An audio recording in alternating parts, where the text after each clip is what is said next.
Olá, meu nome é Carlos Henrique Fonseca Costa, acadêmico do oitavo semestre de Direito da Universidade da Região da Campanha Urcamp, Campus Alegrete, e esse é o vídeo da apresentação do projeto de pesquisa aplicada, o TCC, cadeira ministrada pela professora Andréa Cadore Tolfo. O meu professor orientador nesse trabalho, o professor Renato Penha Rufato, e o meu tema é a decretação e a revogação de ofício de medidas cautelares analisadas com o advento do pacote anticrime.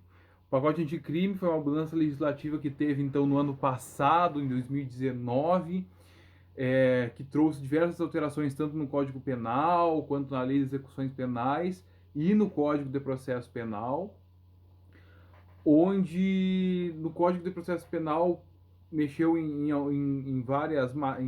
vários artigos, entre eles aqueles que tratavam da atuação de ofício do magistrado no que tange a medidas cautelares.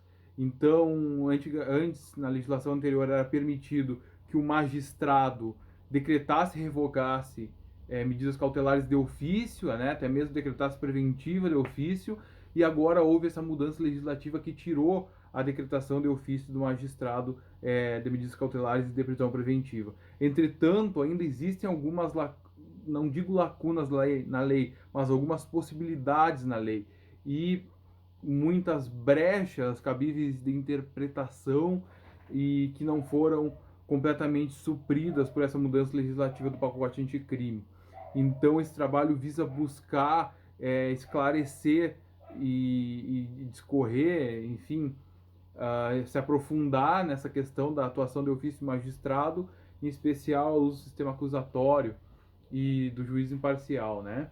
Então a delimitação são as possibilidades de decretação e revogação de medidas cautelares de ofício à luz do sistema acusatório. O problema é o restabelecimento de ofício de medidas cautelares viola o sistema acusatório. O objetivo geral é identificar como deve ser interpretada à luz da legislação vigente, em especial da imparcialidade do juiz e do sistema acusatório, as possibilidades de decretação e revogação de ofício de medidas cautelares pelo magistrado. Objetivos específicos tratam-se então de analisar a legislação que entrou em vigor e compará-la com a legislação processual penal anterior, buscando verificar a intenção do legislador em relação à atuação do magistrado de ofício, identificar eventuais interpretações para os dispositivos que regulam a atividade de ofício do magistrado, especialmente no que concerne a decretação e revogação de medidas cautelares, verificar as possibilidades processuais que eventualmente venham a ocasionar a atuação de ofício por parte do juiz, sem ferir o princípio do juízo imparcial, buscar esclarecer eventuais ações de ofício pelo magistrado no restabelecimento de cautelares. As hipóteses, né? As hipóteses, então, elas não são tão taxativas. Listei três que seriam que o magistrado em nenhuma hipótese vai poder decretar e revogar cautelares de ofício. A segunda é que a decretação de ofício só pode ocorrer mediante requerimento, exceto em casos que o acusado já descumpriu medidas anteriormente impostas, e que o juiz pode decretar e revogar cautelares de ofício considerando a adequabilidade e a necessidade, né?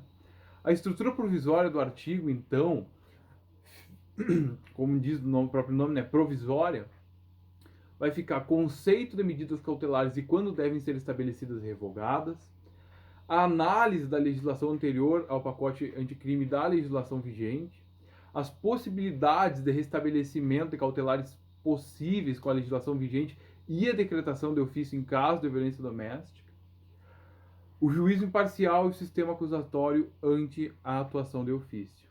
Referências bibliográficas, então, vai ser pacote anticrime, comentários às alterações, do Rogério Sanches Cunha, curso de Direito Processual Penal, Guilherme Souza Nucci, edição 2020, curso de Processo Penal do Eugênio Pacelli, edição 2020, Manual de Processo Penal, volume único, Renato Brasileiro de Lima, edição 2020, e coleção Carreiras Jurídicas, Direito Processual Penal, Lorena Ocampos e João Carlos Freitas.